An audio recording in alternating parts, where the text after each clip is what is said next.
Shalom semuanya. Baik, minggu lalu kita bahas di sini sharingnya apa? Iman dimensi, ya. Iman masuk dimensi ilahi ya. Kita ingat hari-hari ini saya sedang bicara tentang dimensi. Pagi tadi di zaman dimensi ilahi. Saya coba berikan gambaran, ada dua sebagai analogi. Jikalau kita sedang keluar negeri, mungkin kalau sekarang ini karena mesti harus ada rapid test atau swab dan sebagainya. Kalau zaman dulu kita urus visa, kemudian kita check in, kita dapat boarding pass, menuju Eropa atau kemana saja. Ketika semua sudah dapat, kita sudah masuk ke ruang tunggu. Artinya kita sedang menantikan apa? Kita sedang menantikan pesawat akan jemput kita menuju ke negara tujuan. Biasanya kalau sudah masuk ke ruang tunggu, sudah selesai check-in, sudah ada boarding pass, berarti menandakan visa kita sudah dapat, tinggal penerbangan saja. Nah, hati kita biasanya, rasanya senang banget ya. Apalagi ada ruang tunggu, situ ada kafe, apalagi ada lounge-nya dan sebagainya, rasanya enak sekali. Walaupun kita belum sampai, kita sudah seakan-akan sudah sampai negara tujuan. Ya Pak ya? Nah, seharusnya kita seperti itu juga menuju perjanjian Tuhan. Nah, ruangan penantian pengangkatan atau penjemputan pesawat itu, kita sebut apa itu namanya ruang boarding ya biasanya itu. Nah, itulah yang disebut ruang dimensi ilahi. Pagi tadi saya sudah sampaikan, saya tidak perlu ulang lagi. Ruang dimensi ilahi itu kapan sekarang? Ruang dimensi ilahi itu saat Tuhan Yesus menyatakan dirinya. Di dalam 1 Petrus pasal yang ke-1 ayat 20 dikatakan, ia telah dipilih seluruh dunia dijadikan, tetapi karena kamu ia baru menyatakan diri pada zaman akhir. Nah, pada pertukaran tahun ya 4000 tahun ya masuk kepada nol, masuk tahun Masehi, Yesus lahir, kita merayakan Yesus lahir. Kelahiran Yesus itulah disebut starting dari zaman akhir ya, bukan akhir zaman, zaman akhir. Berarti kalau sudah berjalan waktu dari Adam sampai ke datangan Yesus, Tuhan Yesus, kalender yang kita pakai sehari-hari ini ya, kalender Masehi itu berarti 4000 tahun, lebih kurang lah ya. Saya karena ini hitungan kalender itu kan kalau kita telusuri itu udah banyak pergantian. Tapi karena Alkitab mengajar kita belajar dari bangsa Yahudi, artinya kita keselamatan dari bangsa Yahudi, tetapi kita bukan mengikuti gaya Yahudi, enggak. Kita enggak ada hubungan secara biologis, enggak ada.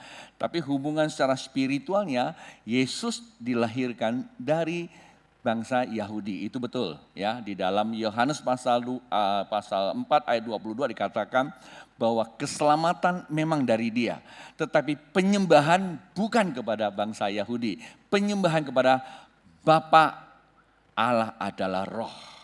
Pada mulanya firman bersama dengan Allah, firman itu adalah Allah. Allah itu roh, dan roh itu telah menjadi manusia. Firman itu telah menjadi manusia, ada di tengah-tengah kita. Penuh kemuliaannya, dalam kasih karunia dan penuh dengan kebenaran. Yaitu di dalam Yohanes pasal yang pertama ayat 14, itu udah jelas. Nah, sejak saat itu Yesus menyatakan diri, disitulah memulainya starting namanya zaman akhir. Pak Bu, saya bisa merasakan sebenarnya hari-hari ini karena begitu banyak orang bicara tentang akhir zaman. Kenapa kita juga bicara seakan-akan sedang bicara akhir zaman? Sebenarnya enggak bicara akhir zaman. Biasanya akhir zaman itu muncul di saat ada momentum. Dan hari ini, ya hari-hari ini kita sedang diperhadapkan satu momentum. Ya, apa itu? Dengan peristiwa COVID, peristiwa macam-macam kita tidak tahu apa yang akan terjadi. Tetapi minimal hari-hari ini ada begitu banyak negara sedang mengalami lockdown yang kedua. Khususnya di beberapa kota di negara kita juga sudah mulai. Bahkan peningkatan COVID-19 juga sepertinya semakin masif. Apakah kita anggap bahwa itu tanda kedatangan Tuhan Yesus? Tentu kita tidak masuk ke isu itu.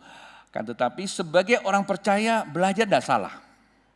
Satu contoh Pak Bu, beberapa waktu yang lalu rumah saya kena banjir. Sudah tahu bahwa dulu rumah saya dibangun di atas jalan kurang lebih 30 cm.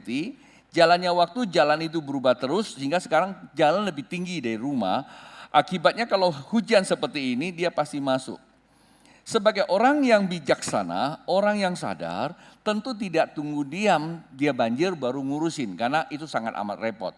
Begitu kena banjir itu pengalaman. Lihat pengalaman itu kita harusnya tinggikan rumah. Berhubung kita mau tinggikan keseluruhan akan menyangkut banyak hal, maka yang paling utama kita bikin pagar dulu. Di rumah saya sudah pasang pagar. Walaupun pagar itu sudah dibikin, ya ada istilahnya perlindungan, ya ada pencegahan. Walaupun itu dibuat pada waktu itu, nyaris sekian lama nggak pernah lagi kena banjir. Tapi bukan urusannya dia banjir atau tidak banjir. Yang penting orang bijaksana selalu mempersiapkan.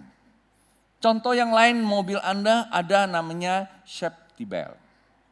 Dan safety belt itu bukan sekedar keindahan mobil Anda lengkap, tetapi itu adalah pencegahan keselamatan. Ya, itu safety belt itu. Untuk apa? Ketika ada kecelakaan, ketika ada sesuatu yang datangnya mendadak, Anda akan lebih aman. Nah, semuanya itu sebagai orang yang bijaksana, itu harus disiapkan.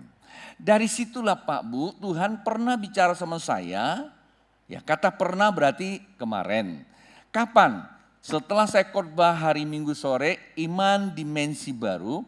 Ada 5 hal buat kita mengalami dimensi baru itu. Masih ingat? Pertama, kita harus punya pengalaman bersama firman Tuhan, mengalami pertukaran, ya, mengalami pertukaran pikiran, masuk hadirat, masuk hadirat, dan dengan suara Tuhan kita bisa menyembah. Nah, situ buat saya setelah pulang dari sini saya ada suatu perasaan. Karena saya berbicara dari hati saya, artinya firman itu ada dalam hati saya. Firman dalam hati saya berarti itu ada energi. Anda boleh tidur, Anda boleh mati, energi gak akan pernah hilang. Seperti tulang Elisa. Energi itu akan selalu menarik. Bahkan Alkitab katakan darah kita juga ada energi hidup. Energi hidupnya Allah ada di darah kita. Ya, itulah dikatakan nafas hidup kita. Bahkan darah kita pun tertumpah itu masih bisa menjerit dan sorga juga dengar. Alkitab mencatat seperti itu. Nah, selesai saya khotbah, saya agak susah tidurnya karena hati ini terus berkomunikasi dengan Tuhan. Nah, pagi-pagi jam 2-an begitu, Tuhan bicara sama saya tentang 10 wanita. Perumpamaan kerajaan Allah itu seumpama 10 wanita. 5 bijaksana dan 5 bodoh.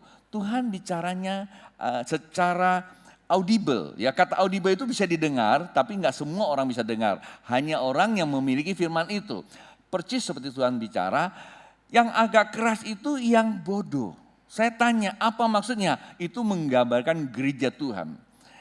Tentu sebagai hamba Tuhan saya bertanggung jawab kepada orang yang sering dengar saya khotbah. Sebagai hamba Tuhan saya bertanggung jawab juga orang yang menyatakan dirinya covenant dalam keluarga Psalm 21. Pasti. Apakah itu Tuhan? Tuhan tidak memberikan sebuah jawaban yang pasti itu, tetapi minimal saya bisa merasakan suasana kebatinan hadirat Allah. Sesungguhnya ada begitu banyak orang definisikan, ya, ada begitu banyak orang mempunyai potensi seperti wanita bodoh itu. Mengapa? Karena yang namanya pengajaran seringkali diajarkan dengan pola yang bermacam-macam. Ada yang benar, ada yang nggak benar. Ada yang cuma sekedar mengikuti tren, ada yang memang, ya kalau bicara khotbah itu semakin pandai khotbah, semakin indah didengar. Persoalannya buat apa dia bicara?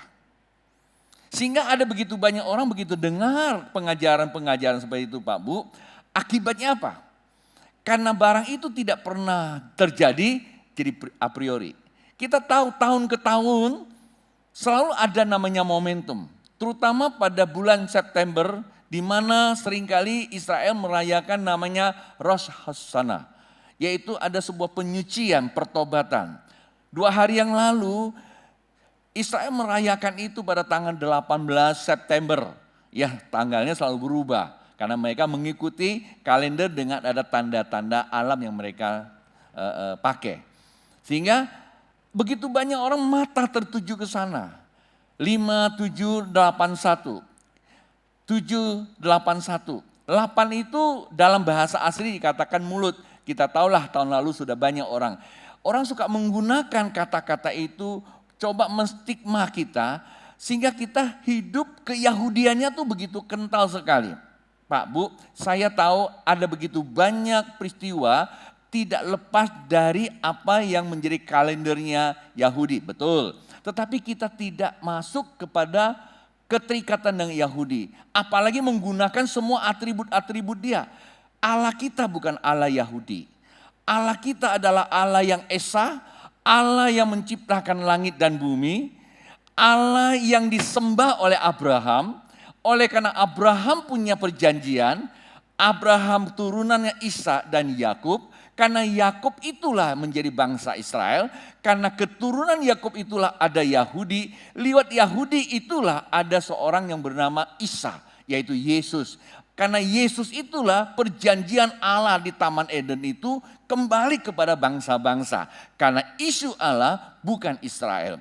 Isu Allah adalah jadikan bangsa memenuhi bumi, menguasai bumi. Siapa? Kita semua.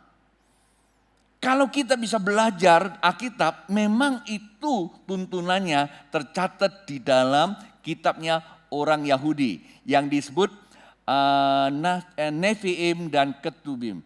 Karena itu jelas ada yang disiratkan, ada yang tersirat, ada yang tersurat. Ada yang ditutur katakan, ada yang tertulis. Baik itu dalam kanon-kanon yang sebagai kanonnya dalam manuskrip-manuskrip kitab-kitab kuno itu dikumpulkan menjadi Alkitab. It's okay. Tapi kita bersyukur sebagaimana seorang pemazmur waktu dia bermazmur dia berkata bahwa siapapun orangnya bisa melihat Allah yang esa itu dari alam semesta. Karena alam semesta menceritakan kemuliaan Tuhan walaupun dia bukan Tuhan. Karena Allah bisa membuat kita mengerti adanya Tuhan. Salah satu contoh, ketika kita bernafas Pak Bu, kita bersyukur bahwa Daud pernah berkata, segala yang bernafas memuji Tuhan. Nama Allah itu nggak bisa disebut sebenarnya. YHWH itu nggak bisa disebut. Ya, orang yang Yahweh. Sebenarnya YHWH itu adalah aku adalah aku. Ya, itu artinya apa? Itu nafasnya kita. Itulah nama Allah. Selagi waktu kamu bernafas, Allah memberikan nafas hidup kepada kita, itulah nama dia. Ketika engkau bernafas, sebenarnya kita sedang menyembah Allah yang hidup itu. Ketika Musa tanya siapakah namamu, dia bilang aku adalah aku. Artinya aku ada dan yang ada dan aku ada. Aku ada yang ada. Semua yang ada itu karena aku ada. Kalau aku nggak ada, ya nggak ada. Ya kita lihat di dalam Yohanes pasal yang pertama. Bahwa dialah firman, firman bersama dengan Allah, firman itu Allah. Kalau kita lihat di ayat ketiga dikatakan semuanya ada karena firman. Dan firman itu jadi manusia. Firman jadi manusia. Yesus itu adalah firman jadi manusia. Pas Yesus jadi manusia menggunakan orang Yahudi. Ya kita bukan menyembah Yahudi, kita menyembah Allah. Tapi di dalam namanya Yesus Kristus. Sekiranya kalau dia lahir di Tiongkok ya mungkin dia pakai orang Tionghoa ya. Ya tidak ada urusan sebenarnya. Tapi urusan kita sekarang bukan soal lahir di mana. Tetapi siapakah dia Yesus itu yang terpenting. Oke Pak Bu ya. Nah itu harus kita mengerti. Jadi Allah punya satu kedaulatan. Itulah sebabnya ayat ini berkata, karena manusia jatuh dalam dosa, manusia kehilangan kemuliaan Allah, ya Roma 3 ayat 23, maka arah manusia itu pastilah kebinasaan. Sebagai Bapa yang mempunyai kehidupan ini, dia melihat umatnya menuju kepada kebinasaan, tentu Bapa enggak tega. Bapa berusaha menyelamatkannya. Maka dia berkata bahwa begitu besar kasih Allah akan dunia ini, maka dia mengaruniakan anak yang tunggal. Artinya apa? Allah datang ke dunia sebagai anak, sebagai putra, sebagai manusia, mengambil status sebagai anak. Sehingga kalau kita bicara Bapa, berarti hubungannya kepada anak. Bapa dan anak tidak ada hubungan secara biologis, faktor kelahiran.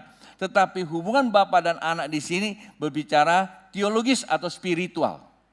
Anda dan saya bisa memanggil Bapa di sorga juga bukan hubungan biologis seperti mana anak saya memanggil saya Papa. Tapi hubungan kita kepada Allah itu karena hubungan perjanjian, hubungan spiritual. Karena di dalam Kristus kita juga diperkenankan kembali menjadi anak Allah, kita mewarisi perjanjian Allah kepada Abraham. Nah, itulah sebabnya Allah menyatakan dirinya di zaman akhir. Ya, waktu Yesus lahir itu di zaman akhir, Alkitab katakan. Zaman akhir artinya zaman akhir itu ada skala waktu. Nah, ketika Yesus lahir, dia masuk di dalam dimensi ilahi. Nah, ini katakan, Yesus kembalikan dimensi ilahi buat kita ketika Anda dan saya percaya Yesus, kita masuk kepada dimensi ilahi, hidup di dalam tuntunan keilahian Allah. Sedang menantikan kedatangannya yang kedua kali. Ya, saya bacakan aja beberapa ayat supaya saya masuk yang sore ini.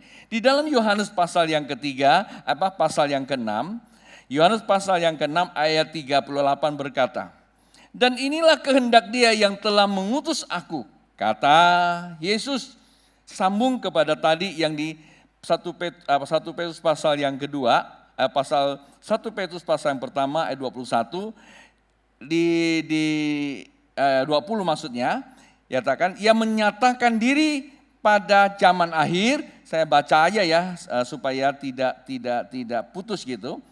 Masuk ke Yohanes pasal 6. Jadi mundur sebentar ke 1 Petrus pasal 1 ayat 21. Ya. Oleh Dia kamu percaya kepada Allah. Oleh Yesus kita percaya kepada Allah. Mengapa kita percaya? Di situ dikatakan yang telah membangkitkan Dia. Membangkitkan siapa? Ini Petrus berkata membangkitkan Yesus dari antara orang mati. Kita tahu bahwa Allah membangkitkan Yesus, maka kita percaya Yesus telah dibangkitkan oleh Allah. Waktu kita percaya pada Yesus telah bangkit, dengan sendiri itu paralel kita percaya kepada Allah yang transenden itu, yang tidak kelihatan itu. Perhatikan ya kalimat itu. Nah, kemudian apa dikatakan? Dari antara orang mati dan telah memuliakannya. Saya ada tulis sebuah lagu. Ya, lagu itu namanya Di Atas Bukit Golgota, kita dengar Yesus dimuliakan.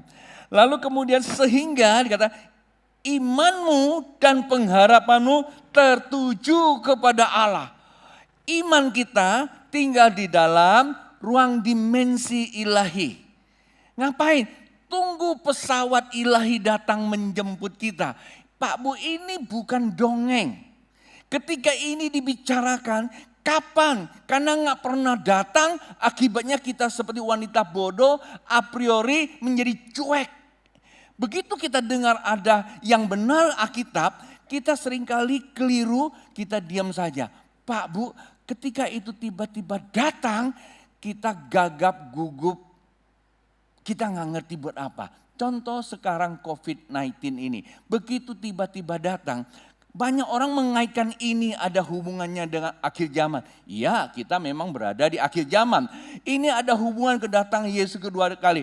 Nggak ada orang yang bisa mengatakan seperti itu. Tapi ini bisa dicocok-cocokkan. Tapi buat kita orang percaya, kita bisa baca tanda-tanda zaman. Sedang berada di mana kondisi. Nah, nanti kita bisa lihat Alkitab. Tentulah Pak Bu, lebih tepat Alkitab sebagai validasinya, sebagai alat buktinya. Semua boleh terjadi, tapi di sini dilihat dulu. Kita nggak masuk kepada wilayah cocok logi, cocok-cocokan, enggak. Tapi apa yang ditulis ini, sejarah sedang membuktikan. Alkitab menubuatkan, tapi sejarah tentu sedang membuktikan. Nah, Kalau kita lihat bahwa COVID-19 itu adalah wabah, Alkitab memang ada juga menulis tentang wabah. Tapi sejarah membuktikan apakah kita masuk pada era itu, ya kita tidak persoalkan. Tetapi minimal sebagai orang percaya selalu siap sedia. Kalau memang benar, ya kita sudah siap. Nggak benar ya nggak apa-apa, kan nggak rugi. Ya Pak ya? Umpamanya saya katakan bakal hujan nanti malam, semua bawa jas hujan. Ya kalau nggak jadi hujan nggak apa-apa. Toh Anda punya jas hujan, benar nggak? Daripada saya bilang, hei nanti malam akan hujan besar, Anda semua santai-santai, nggak bawa payung, nggak bawa jas hujan, tiba-tiba benar hujan gimana? Kan kerugiannya jadi besar. Pak Bu, inilah orang yang bijak. Inilah wanita yang bijak, bukan wanita yang bodoh. Pak Bu, coba kita cek, kita berada pada golongan yang mana? Yang bijak atau yang bodoh? Spirit saya bisa merasakan. Bukan di sini, tapi hampir semua. Bahkan dipastikan kalau Yesus datang dalam waktu dekat, sedikit yang terangkat. Sedikit. Sedikit sekali. Dan banyak masuk kepada bencana. Kenapa? Karena kita sudah seringkali mendengar pengajaran, tapi itu nggak pernah terjadi. Akhirnya kita kalau dengar yang namanya khotbah akhir zaman, ya akhir zaman lagi. Pak, yang penting sekarang yang penting punya duit. Ya nggak salah punya duit juga. Ya urusan duit nggak salah. Tetapi kalau Anda punya duit banyak, tiba-tiba terjadi lockdown secara universal. Kita tahu ya beberapa bulan yang lalu kita masih belum lupa dari ingatan. Di Eropa saya lihat di televisi ya. Beberapa waktu yang lalu saya juga cerita tentang seorang sahabat pulang dari Amerika. Saya hampir mau nangis melihat kondisi beberapa airport yang nyaris tak ada manusia gitu. Tanda petik artinya agak kurang gitu. Tapi waktu bulan Maret, bulan April itu menjadi satu pemandangan yang sangat ironis gitu ya. Hampir semua di jalan teriak-teriak. Sebelumnya mereka mau olahraga pun hanya di jendela aja, nggak berani keluar. Ya itu di Italia waktu itu ya. Sebegitu mencekam sekali. Setelah itu mereka diberikan kebebasan boleh menghirup udara segar. Waktu mereka keluar semua sujud di jalan, bertobat. Mengaku kesalahan. Untung aja Yesus belum datang. Kalau udah datang Anda mau jungkir balik juga nggak ketolongan tuh. Kalau Anda mau selidiki Alkitab, ngeri sekali Pak Bu. Oke ya. Nah dari ayat itu Pak Bu kita lompat langsung ya dari ayat 21 dikatakan. Sehingga imanmu dan pengharapanmu tertuju kepada Allah. Ngapain tertuju kepada Allah? Di Yohanes pasal yang ke-6 ayat yang ke-39. Dan ini kehendak Dia yang telah mengutus aku. Dia yang mengutus Yesus. Ngapain? Yaitu supaya dari semua yang telah diberikannya kepadaku, kata Tuhan, jangan ada yang terhilang, jangan ada yang hilang. Tetapi supaya kubangkitkan pada akhir zaman. Wah, jangan sampai ada yang hilang. Kalau ada yang sudah sempat mati, ya sebelum Yesus datang, kalau dia mati dalam dimensi ilahi, ya zaman dimensi ilahi, ya nggak apa-apa, dia hanya istirahat bersama Tuhan. Seperti Lazarus di dalam pangkuan Abraham. Itu gambaran. Jangan kita membayangkan secara biologis, waduh itu pangkunya Abraham sudah dipangku sama Lazarus. Ya kalau bapak gua di mana? Jangan-jangan di pangkunya Lazarus lagi. Ya kalau udah sekian ribu pangkunya siapa lagi ya? Berapa besarnya itu bapak? Enggak, itu cuma hanya satu gambaran, satu simbol saja. Artinya apa? Allah Bapa itu besar, ya tempatnya yang disediakan buat kita itu besar, buat yang mati di dalam Tuhan. Dia sudah istirahat Pak. Hari ini kalau Anda kena COVID lo mati juga enggak apa-apa. Kalau Anda di dalam dimensi ilahi itu disimpan sama Allah Bapa. Nah ini yang enggak enak kalau khotbah yang seperti ini. Kami belum siap mati. Mati siapa yang tahu? Ya Pak ya? Siapa yang tahu? Enggak ada yang tahu. Kita semua lagi menanti kok. Ini yang gak enak benar khotbah yang begini. Ya, jangan mati mulu katanya. Tetapi bagi Anda yang belum mati gimana? Nah, dia ini ya, yang bagi mereka yang belum meninggal.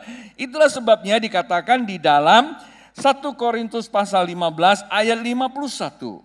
Ya, 1 Korintus pasal 15 ayat 51, saya sedang masuk kepada tema khotbah sore ini, menuju zaman baru. Menuju zaman baru. Artinya apa? Dimensi ilahi, kita akan masuk kepada suatu dimensi zaman baru, yaitu nanti masuk kerajaan 1000 tahun. Saya tidak bicara hanya pengangkatan, lalu penyingkiran, tapi saya bicara masuk ke zaman baru. Kapan Ya saya nggak tahu. Saya cuma kasih tahu bakal terjadi. Kapan? Nggak tahu kapan. Tapi Alkitab katakan apa? Akhir zaman. Kapan akhir zaman? Nah, kalau saya memberikan Anda, kalau pagi tadi sempat ikuti khotbah saya, itu dari Kejadian sampai kedatangan Tuhan Yesus itu satu masa, satu zaman. Waktu Yesus datang, kata Tuhan sendiri, itu zaman akhir. Kata zaman akhir berarti kedatangan Yesus sampai akhir zaman itu ada tenggang waktu. Tenggang waktu ini tentu tidak boleh secara hitung-hitungan cara matematika, tidak boleh melebihi dari yang zaman awal itu. Nah, kalau zaman awal itu 4000 tahun, sementara masuk di dimensi ilahi, zaman akhir ini sudah lebih kurang 2000 tahun. Nyaris separohnya. Ngerti enggak? Belum lagi kita memasuki dimensi baru yang 1000 tahun. Berarti kita ada di tenggang waktu yang sangat amat sedikit. Kalau kita bilang mungkin 1000 tahun lagi berarti bukan zaman akhir, zaman tengah dong. Salah firman Tuhan itu. Firman Tuhan tidak pernah salah Pak Bu. Kalau dia bilang zaman akhir diperbandingkan dengan ukuran kembali kepada zaman awal, kita masuk di tengah-tengah, kita udah masuk di akhir yang sangat amat akhir. Itu ya satu langkah lagi akan terjadi. Kapan? Ya saya tidak tahu. Tetapi yang saya maksudkan sekarang bukan soal kapan itu. Yang saya maksudkan, sudahkah kita siap? Nah, apa yang kita mesti siap? Dikatakan di sini, tadi dikatakan bahwa supaya semua diberikan kepadanya, kepadaku, jangan ada yang hilang. Coba boleh enggak Pak Bu lihat sebelah kiri kanannya? Ya, Bapak enggak mau kamu hilang loh. Jangan seperti wanita bodoh. Banyak ke gereja, banyak belajar, semua dipelajari. Tapi enggak satu pun yang masuk ke hatinya. Kata orang Teochew, dia cepek ngucap sang. Jip chia chiu cut to chiu. Ya. Kita janto buah melai, buah kau liau. Ciki to buah cun ciki. Ya, cun ciki te dia itu. Satu pedang kecil tapi enggak bisa tajam. Itu yang sangat bodoh sekali. Ya kan? Ngomong 100 kalimat 50 pasang. Dengar kiri, keluar kanan. Ini sebuah peribahasa orang Tionghoa. Saya pikir ini juga boleh menjadi satu nasihat buat kita. Seharusnya Pak Bu, datang ke gereja itu bukan cari kesempatan kita hanya lompat-lompat menyembah Tuhan. Berapa lama Anda nyembah Tuhan? Ketika gereja nggak ada alat musik, ketika gereja tidak bisa buka, seakan-akan kita nggak bisa ibadah. Kalau kita mengerti tentang avoda, pada saat waktu kita bernafas itu sesungguhnya kita sedang melayani Tuhan, sedang menyembah Tuhan. Harusnya seluruh sikap dan perilaku kita mencerminkan ketuhanan yang ada di hati kita. Itu ibadah. Yang pertama. Dan yang kedua, ketika itu terjadi akan menjadi apa? Tali pengikat pertobatan. Oke, ya. Dan memang ini perlu disampaikan cukup panjang. Tapi karena ini dalam ibadah minggu, saya gunakan kesempatan ini untuk saya bicara. Ya, sesungguhnya aku menyatakan kepadamu suatu rahasia, kata Tuhan. Ya, kalau tadi di situ dikatakan bahwa di dalam Yohanes pasal 6 ayat 39 dia katakan bahwa inilah kehendak Dia yang telah mengutus aku, yaitu supaya dari semua yang telah diberikannya kepadaku, artinya semua orang yang datang kepada Tuhan, jangan ada yang terhilang, tetapi supaya ku bangkitkan pada akhir zaman. Ya, tadi itu zaman akhir, sekarang akan dibangkit akhir zaman. Ada satu kalimat Pak Bu perhatikan, kehendak Dia yang telah mengutus aku, yaitu apa itu?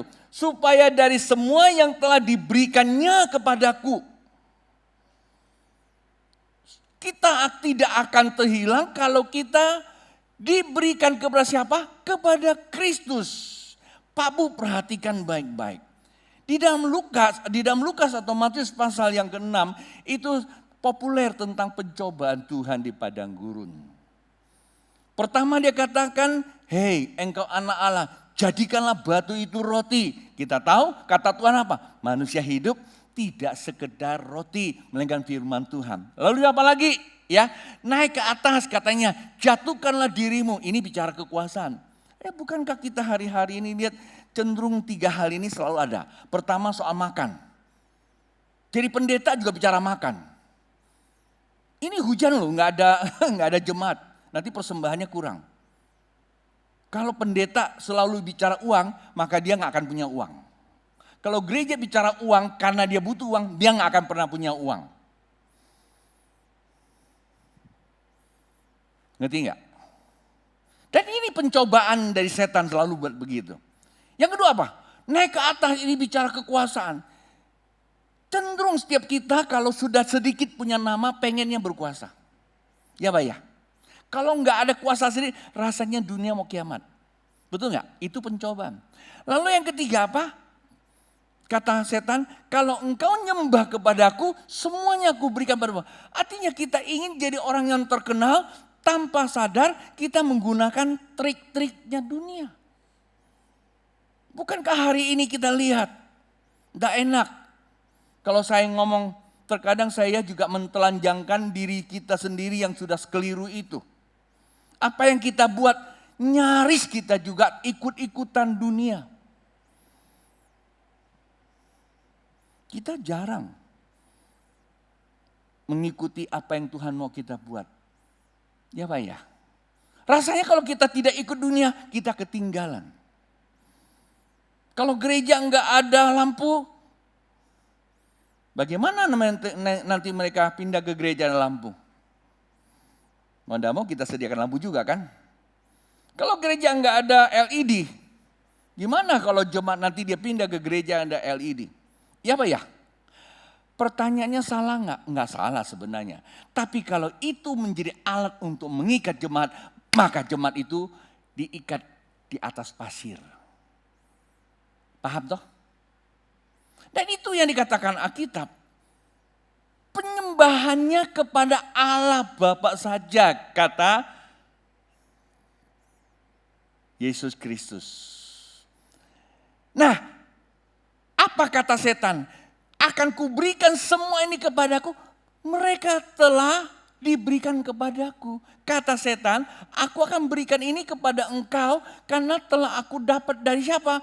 Dari orang yang punya hak. Yang punya hak itu adalah anak-anak Allah. Karena kita tidak percaya kepada Allah, maka berpindah kepada setan.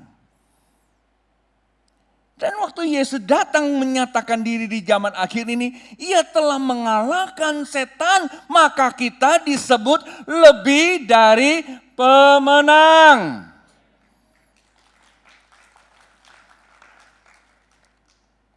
Dia sudah kalahkan. Kemudian Tuhan sudah ambil balik semua. Siapa yang diambil balik? Anda dan saya. Maka ayat dikatakan, mereka semua yang telah diberikan kepadaku tidak boleh hilang. Itulah sebabnya kalau kita lihat di dalam 1 Timotius, ini Rasul Paulus mengajarkan kepada jemaatnya melalui surat Timotius. Ini mengingatkan pada kita. 1 Timotius pasal 2 ayat 5 berkata begini. Karena Allah itu Esa, Elohim Ehad. Satu Allah kita. Bukan banyak. Ada yang bilang itu 3 Allah.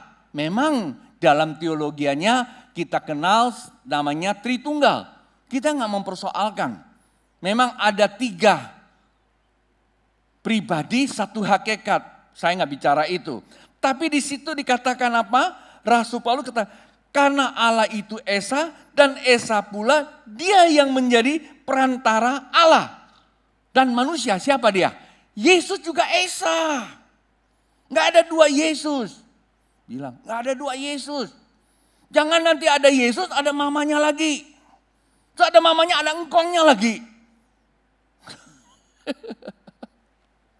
Makin naik tensi khotbahnya. Lalu ayat ke-6 dikatakan apa? Dan manusia yaitu manusia Kristus Yesus yang telah menyerahkan dirinya sebagai apa? Tebusan bagi semua manusia. Itu kesaksian pada waktu ia ditentukan. Jadi Yesus Kristus itu yang menjadi perantara. Kita percaya Yesus, kita telah dikembalikan supaya tidak terhilang.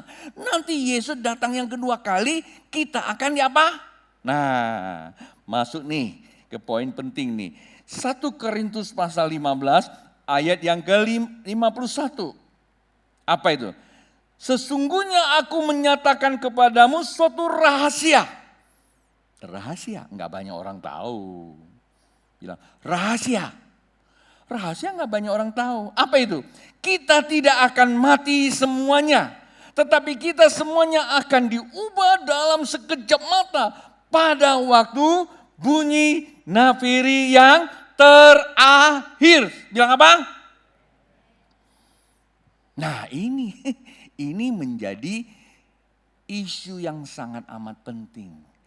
Orang yang belum mati, walaupun COVID-nya bolak-balik, karena kita sudah ditebus, COVID-nya puhau iseng lihat kita. Ngerti gak? Wah gak enak dia, ini anak Allah. Gak akan masuk dia. Dia kalau coba masuk, dia yang mati duluan. Kalau gak ada Yesus, nah yang mati duluan itu yang gak punya Yesus. Waduh. Ini pengajarannya masalah juga. Oh iya dong, kalau Yesus pasti lebih kuat kan, betul gak? Terus bagaimana Pak itu mereka yang mati-mati? Apakah mereka mati karena gak ada Yesus? Saya gak mau masuk itu ya. Jangan dikaitkan sana. Saya cuma bicara konteks khotbah saya. Kalau ada Yesus ada perlindungan. Betul gak? Ada perlindungan. Kalau gak ada Yesus ya gak ada perlindungan. Tapi kalau ada Yesus bisa mati, ya bisa juga, itu kehendak Yesus supaya kita kita istirahat dulu daripada capek-capek. Yang penting sekarang pastikan kita di dalam Yesus. Nah, tapi kalau belum mati, ketika dia datang ada penjemputan. Nah, itu di apa? Ketika nafiri itu ditiup, rahasia besar. Jadi kapan sih pengangkatan itu, rapture itu? Gak usah kita urusin soal ritual kek, atau penyingkiran kek, atau gimana. Kapan sih terjadi sebuah transformasi, terjadi sebuah perubahan supranatural? Yang nafiri terakhir Pak Bu. Kalau kita baca dalam kitab Alkitab, di dalam kitab Wahyu, itu ada namanya ada namanya metrai, kemudian adanya sangkakala. Satu ayat Pak Bu, saya tiba-tiba diingatkan, kita boleh lihat di dalam Wahyu ya. Ya, waktu saya minta beberapa menit lagi Pak Bu, saya supaya bisa landing nih. Kitab Wahyu pasal yang ke berapa nih? Kitab Wahyu pasal yang ke 11. Ya, pasal 11 itu di ayat yang ke-15. Nah, ini dia nih. Ya, ini sangkakala Allah yang ke-7. Apa yang terjadi? Lalu malaikat yang ke-7 meniup sangkakalanya dan terdengarlah suara nyaring dalam sorga. Katanya, pemerintahan atas dunia dipegang oleh Tuhan kita dan Dia yang diurapinya, dan Ia akan memerintah sebagai apa? Raja sampai apa? Selama-lamanya. Nah, ini di sangkakala yang ke-7.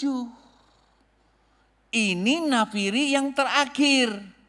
Sebenarnya ini genap loh. Pagi tadi saya ada singgung soal kitab Daniel ya. Ya kita coba yuk lihat kitab Daniel supaya sore ini enggak terlampau gimana ya. Kita bisa lihat kitab Daniel. Daniel pasal yang ke 9 kalau tidak salah. Ya, pasal 9. Saya coba buka yang pagi tadi. Pasal 9 ayatnya yang ke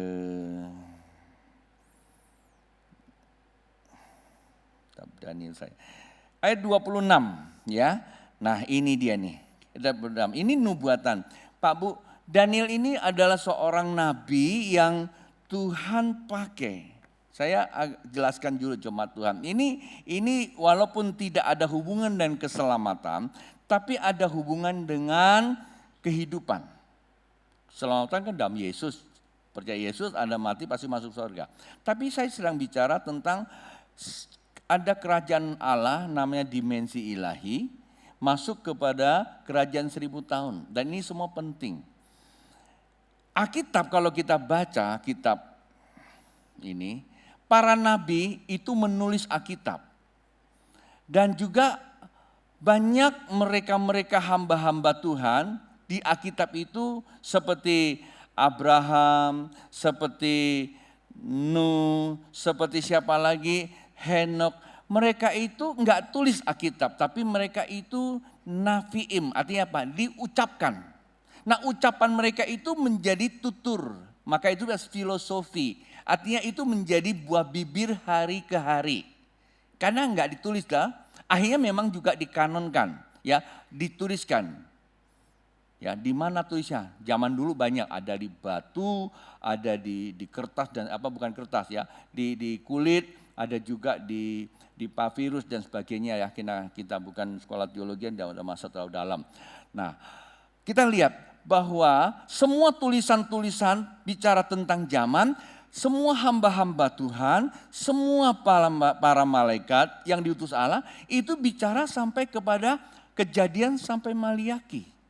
Enggak ada di antara mereka bicara tentang dimensi ilahi. Apalagi masuk ke dunia zaman baru. Apalagi ke dunia baru, enggak ada. Hanya Daniel loh.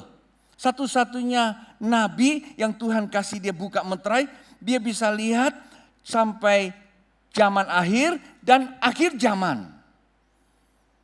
Pak Bu, kalau kita punya kesempatan belajar tentang kitab Daniel, itu bagus sekali. Ya, nah ini satu ayat yang saya ajak kita baca. Pagi tadi saya udah singgung, tapi nggak apa-apa memperlengkapi sore ini. Saya baca sedikit buat kita mengerti. Di Daniel pasal yang ke-9 ayat 26, sesudah ke-62 kali 7 masa, itu akan disingkirkan seorang yang telah diurapi. Padahal tidak ada salahnya apa-apa. Siapa dia yang disingkirkan? Orang diurapi kita tahu. Yesus Kristus. Daniel sudah menubuatkan Yesus Kristus, dia akan datang, kemudian dia akan disingkirkan. Nah itulah waktu itu Yesus menyatakan diri di zaman akhir. Setelah disingkirkan, di situ dikatakan lagi kalimat berikutnya. Maka datanglah rakyat seorang raja memusnahkan kota dan tempat kudus itu. Kata raja di sini adalah kerajaan merujuk kepada Romawi. Waktu itu setelah Tuhan Yesus pernah berkata, beberapa minggu lalu saya pernah singgung, murid-muridnya tanya, Tuhan bilakah akan terjadi? Tak satu orang pun yang tahu. Hanya Bapa yang tahu. Dia katakan betapa indahnya bangunan ini. Tuhan Yesus bilang ini akan diruntuhkan. Akan dibangun kembali 3 hari. Tahu apa kata mereka? Mas mana? Ngomongnya kok besar banget. Ini loh nenek moyang kami bangun 46 tahun. Kamu runtuhkan mau bangun 3 hari. Dan ternyata maksudnya Tuhan, semua yang kebendaan buat Allah itu enggak terlalu lihat. Allah itu ingin melihat apa? ketuhanan Yesus itu ada nggak di dalam kamu? Yang dimaksudkan bait Allah bukan lagi bicara tentang kebendaan.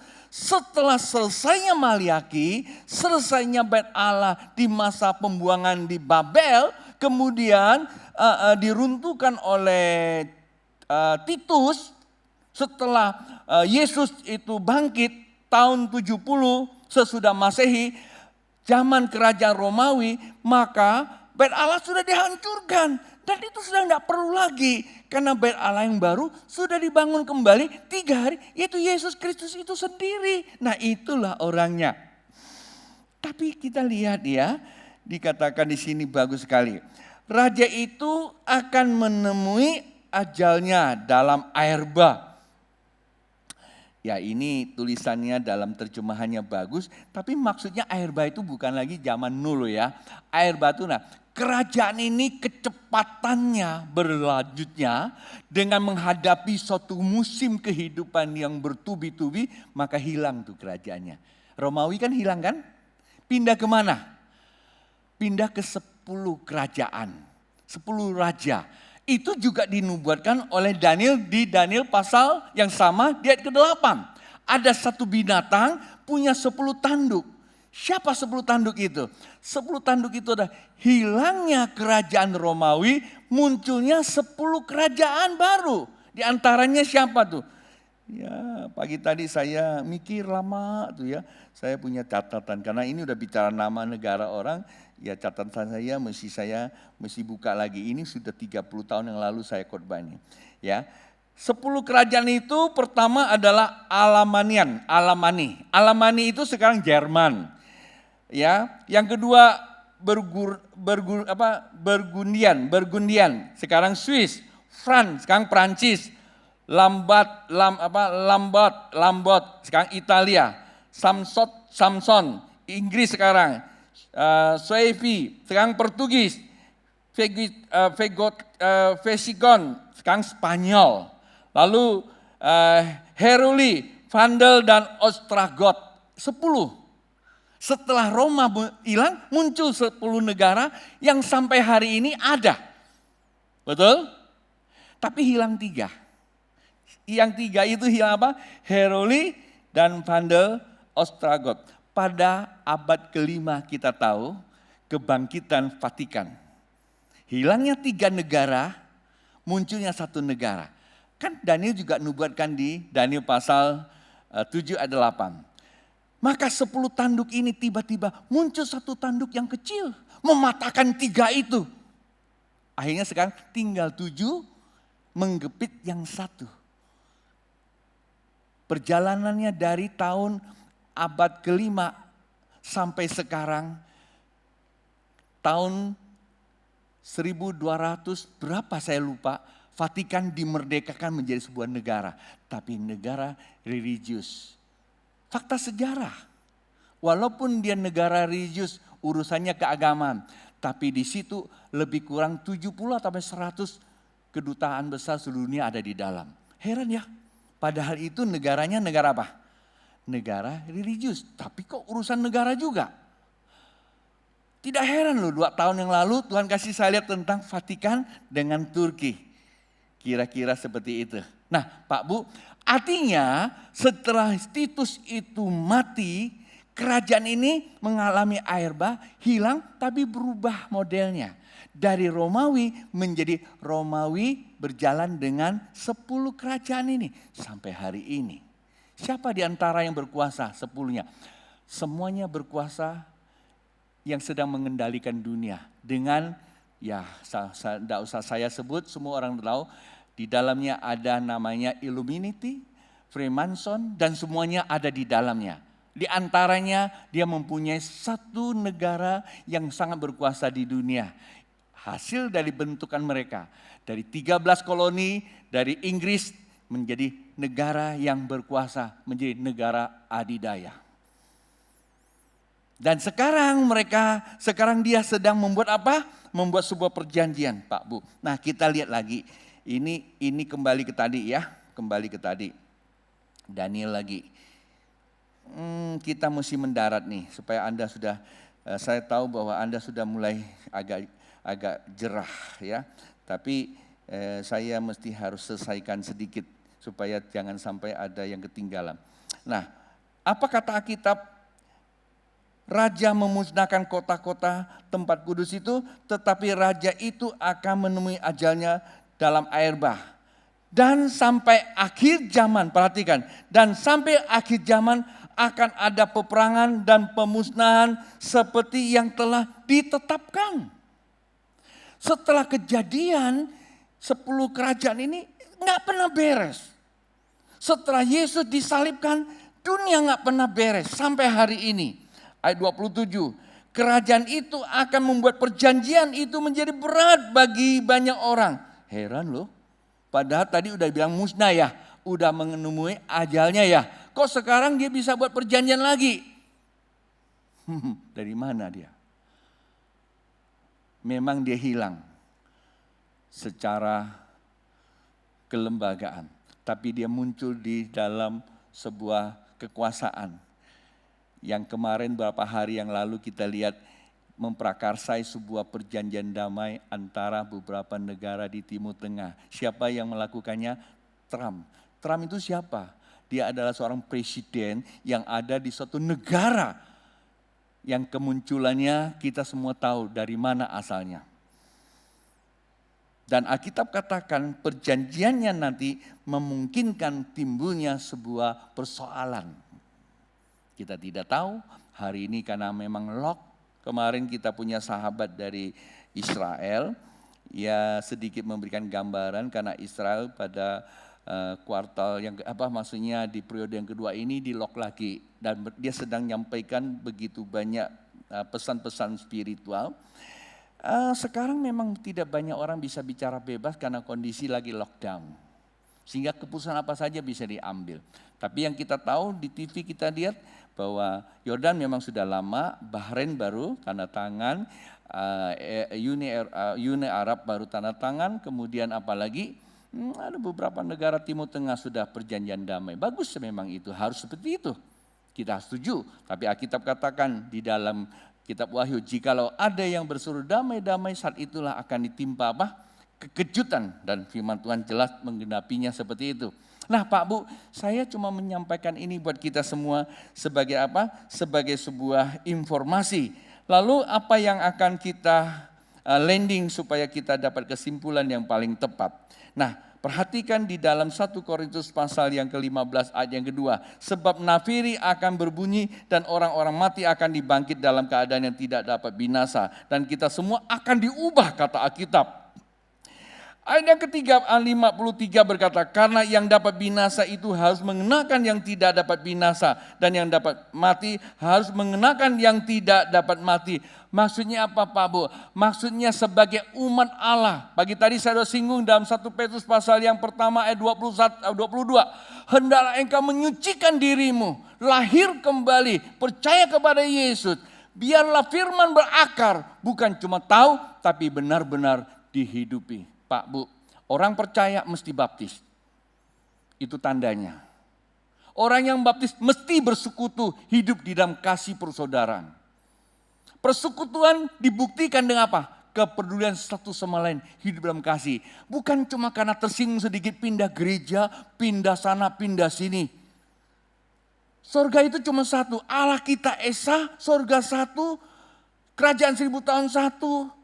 Kalau kita hari ini singgung sedikit pindah, saya mau katakan, kalau toh Anda masih bisa ketemu di kerajaan 1000 tahun, kita duduk sama-sama gimana?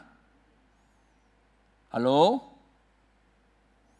Kenapa kita bisa cerai-berai, kita pisah? Karena ego kita, daging kita nggak siap. Yesus tidak di dalam diri kita. Kebenaran cuma pengetahuan, tidak di dalam hati. Apa yang kita keluar dari mulut, apa yang kita lakukan, harusnya itu berasal dari hati. Memang dari hati.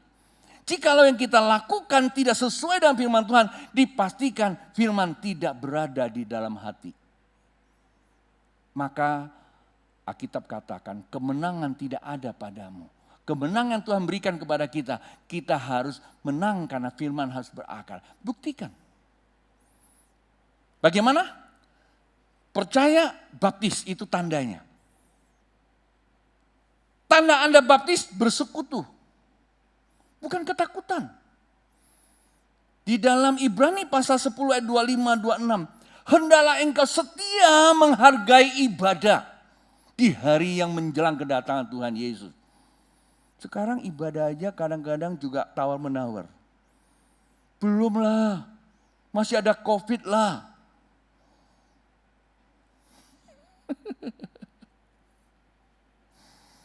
Saya khawatir Anda belum menang.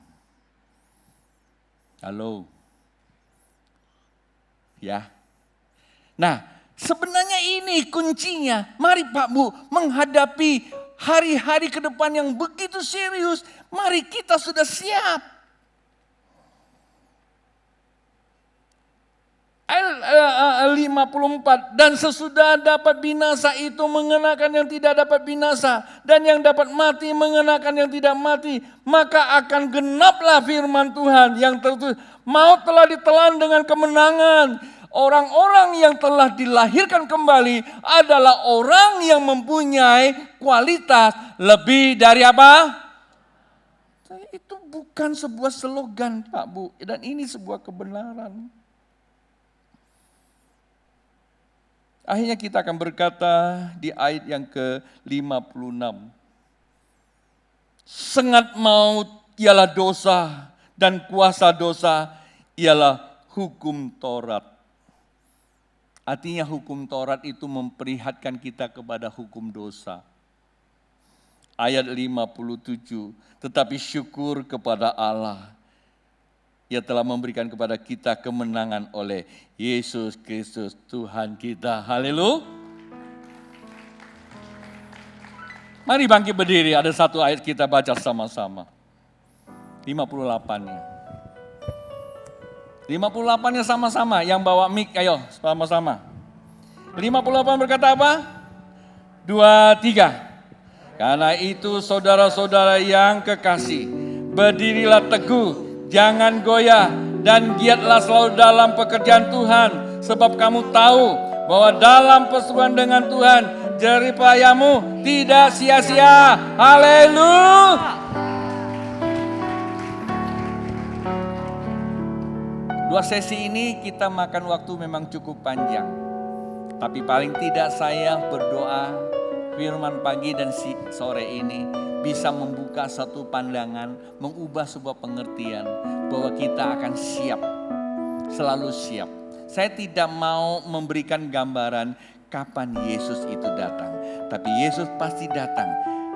Kedatangan Dia ada pada nafiri terakhir.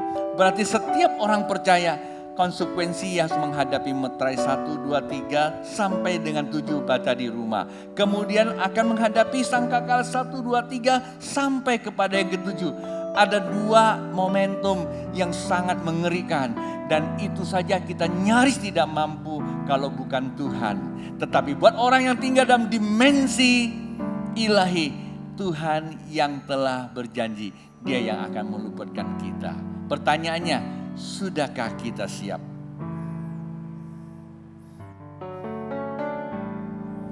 Sudahkah kita siap sedia menghadapi datangnya Yesus kelak kembali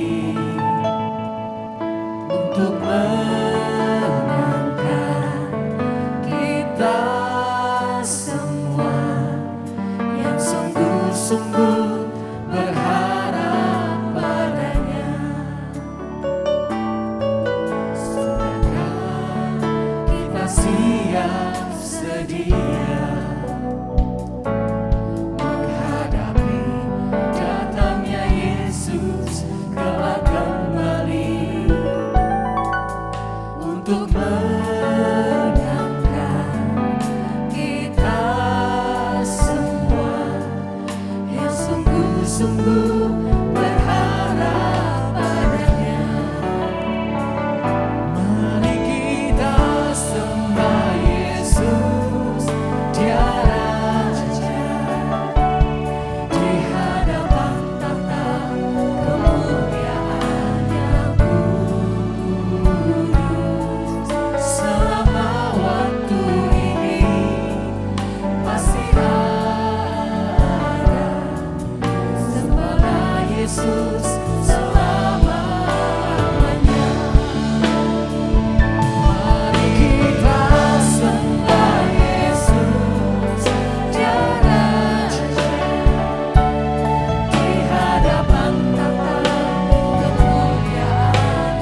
Firman Tuhan bukan sekedar dibaca, tapi firman Tuhan untuk kita periksa.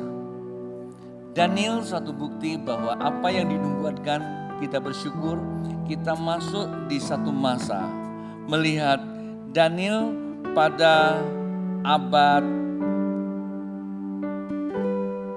ke-7 sebelum Masehi. Dia sedang bicara kepada Raja Babel pada masa itu, Nebukadnezar. Dia sedang bicara tentang kerajaan Nebukadnezar, Babel. Kemudian setelah Babel, setelah Nebukadnezar akan lahir seorang raja, yaitu dari anaknya, yaitu namanya Kores. Kemudian muncullah kerajaan Persia. Semua tertulis di dalam kitab Daniel itu sudah digenapi. Kemudian dari Persia muncullah Yunani. Suatu kerajaan yang kecepatannya luar biasa yang dipimpin oleh anak muda yang kita kenal namanya Alexander Agung. Dari situ hilang. Alexander meninggal pada usia yang masih muda, relatif muda. Maka muncul 4 orang jenderal dari Alexander itu. Munculnya Mesir, kemudian Iran, Irak dan sebagainya. Lalu dari situ muncullah namanya kerajaan. Dari situ munculnya namanya Romawi. Dan Alkitab mencatat nubuatan Daniel. Romawi sempat memimpin 1260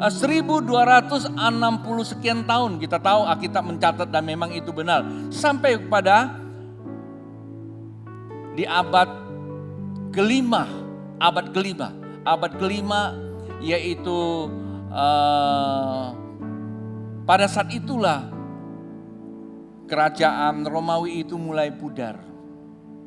Munculnya 10 negara baru. Yang antara lain tadi saya sebutkan Prancis dan sebagainya. Dan itu semua sudah digenapi Pak Bu. Dan Tuhan, Daniel juga menubuatkan tentang kelahiran Yesus di zaman akhir.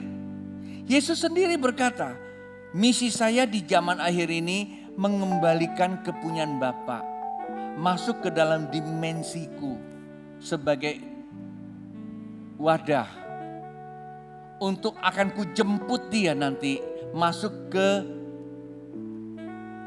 dunia baru, bukan dunia baru, zaman baru yang disebut kerajaan 1000 tahun.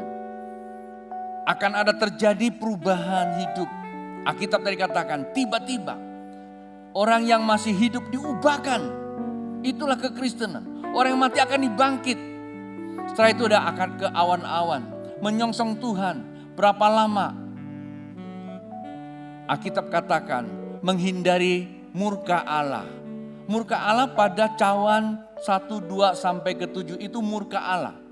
Alkitab katakan bahwa anak Allah tidak akan dimurkai. Kenapa kita diangkat ke awan-awan? Inilah seperti kejadian Bahtranu, menghindari murka Allah. Ketika murka Allah selesai, menghilangkan semua aktivitas antikris itu dengan konco-konconya.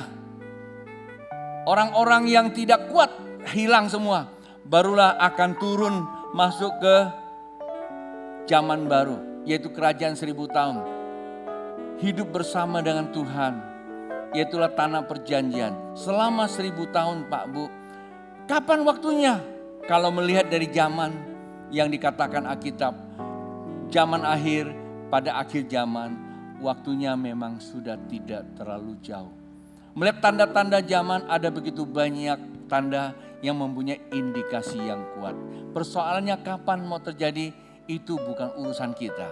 Urusan kita sekarang apa? Kita adalah, sudahkah kita siap tetap di dalam Tuhan, giat di dalam Tuhan Pak Bu. Tidak ada lagi waktu santai-santai. Saya tahu, Bapak juga tahu bahwa kondisi pandemi membuat sebagian orang sudah mulai kehilangan iman pengharapannya.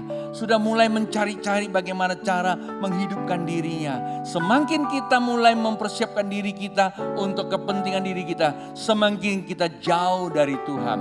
Itulah sebabnya apapun boleh terjadi dalam hidup kita, yang terpenting jangan sampai hilang iman kita. Tetap beriman, tanya kepada Bapak, mau kerja apa? Bapak bisa memberikan, membukakan pemahaman yang baru. Bapak bisa memberikan hikmat. Mungkin Bapak ingin kita melayani dia sepenuh waktu, pindah ke satu daerah. Mungkin Bapak mau kita mengambil alih perusahaan orang lain. Bapak akan berikan kita kemampuan, cara kita untuk berkomunikasi. Bapak masih mau pakai kita. Tuhan masih mau pakai kita. Karna waktunya kita tidak tahu kapan. Selagi waktu ini masih ada, kita di dalam Tuhan, Bapak masih mau pakai. Kita tidak bisa tentukan kita mau dipakai apa. Tapi kita bisa tentukan kita mau dipakai Bapak. Mari tangan terangkat kepada Dia. Bapa di sorga, hamba berdoa buat seluruh jemaat-Mu yang Engkau percayakan kepada hamba-Mu.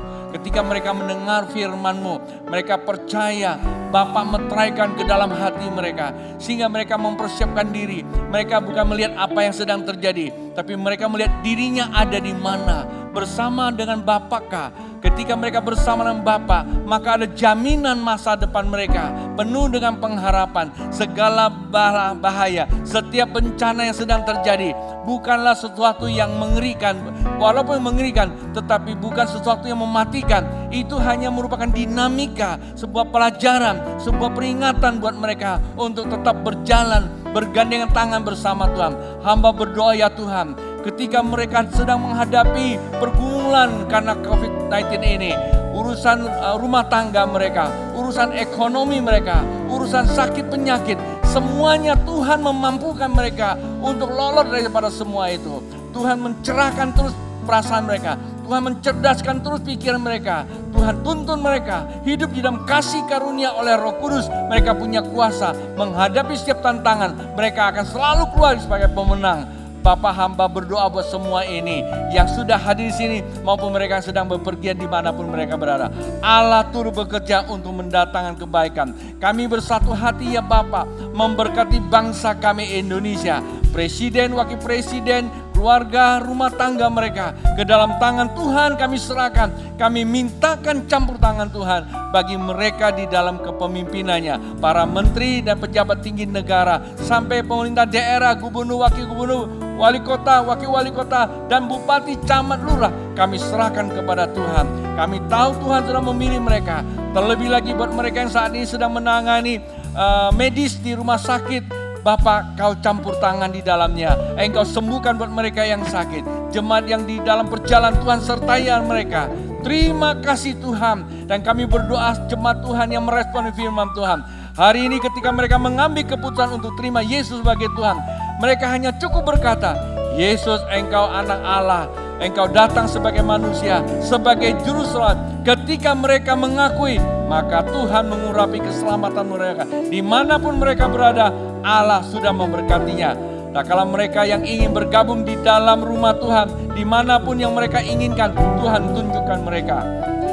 Jemaat yang dikasihi Tuhan dan saya kasihi, ibadah sudah selesai. Anda boleh pulang. Ketika Anda memberikan persembahan, semuanya bagi kemuliaan Tuhan. Pulanglah di dalam damai Allah Bapa, cinta kasih dan persekutuan Roh Kudus dari saat ini sampai Ia datang kedua kali. Yang percaya katakan, amin.